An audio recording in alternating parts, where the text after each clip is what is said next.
नमस्कार, मी आरती अन्नपूर्णा चॅनलमध्ये तुमचं मनापासून स्वागत करते। आज मी दाखवणार आहे चवळीची भाजी, ती पण वाटप घालून करणार आहे। आणि गोडी डाळ चवळी मी रात्रभर भिजत ठेवलेली 1 कप घेतलेली, कारण का मला 2 टायमाची चवळी बनवायची आहे त्यासाठी। तर छानपैकी भिजलेली आहे। आता चवळी पाण्याने स्वच्छ धुवून घेते। आता भाजीसाठी आणि गोडी डाळीसाठी मी टोमॅटो 1 घेतलेला, अर्धा टोमॅटो भाजीसाठी आणि अर्धा टोमॅटो गोडी डाळीसाठी। तर कांदाही तुम्ही घेऊ शकतात आणि मी कांदा वापरत नाही आहे। त्याचबरोबर चवळी स्वच्छ धुवून पाणी घातलेलं आहे गरजेनुसार आणि कुकरमध्ये ठेवत आहे झाकण ठेवून। कुकर बंद करून घेतलेला आहे आणि कुकरच्या 4 शिट्ट्या करायच्या। आता डाळीसाठी मी 1.5 छोटा कप घेतलेला भातुकलीचा। मला 2 टायमाची डाळ बनवायची होती, त्यासाठी मी अर्धा टोमॅटो जो चिरलेला तो मी घातलेला आहे आणि चवळी चांगली शिजलेली आहे आणि दोन्ही सेपरेट मी कुकरमध्ये ठेवलेले आहे। तूर डाळ आणि मूग डाळ माझी कुकरमध्ये जास्त शिट्ट्या कराव्या लागतात, म्हणून मला सेपरेट ठेवावं लागतं। तुमच्याकडे तुम्ही दोन्ही ठेवू शकतात। कढई गरम करत ठेवलेली, तेल चांगलं गरम झालेलं आहे। कढीपत्ता, टोमॅटो हे फोडणीमध्ये घातलेला आहे। टोमॅटो चांगला परतून घ्यायचा। जर तुम्हाला कांदा घालायचा की फोडणीमध्ये तो घालू शकतात।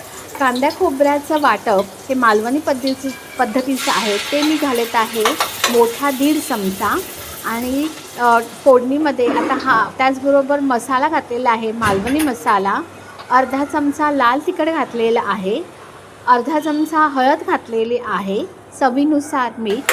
हे तेलामध्ये वाटपामध्ये चांगलं परतून घ्यायचं आहे।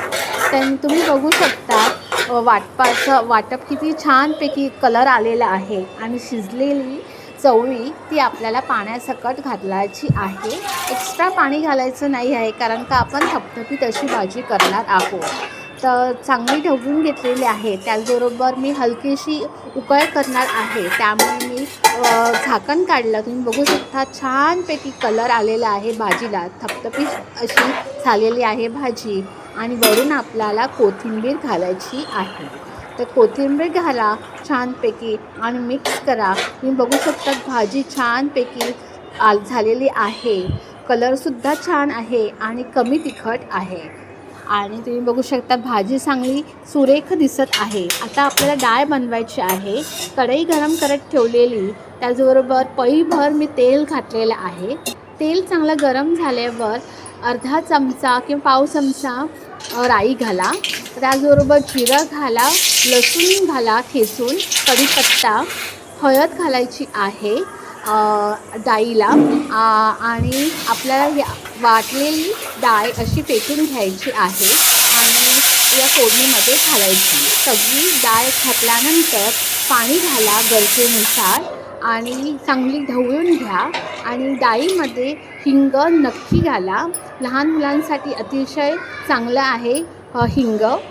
चवीनुसार मीठ घाला, चांगली डाळ ढवळून घ्या आणि हलकीशी उकळ येऊ दे आणि आपल्याला झाकण ठेवायचं आहे, त्यामुळे डाळ चांगली उकळ येईल। आणि आपली तयार झाली ही गोडी डाळ। आणि कोथिंबीर किंवा खोबरं घाला, माझ्याकडे खोबरं नव्हतं म्हणून मी घातलेलं नाही आहे।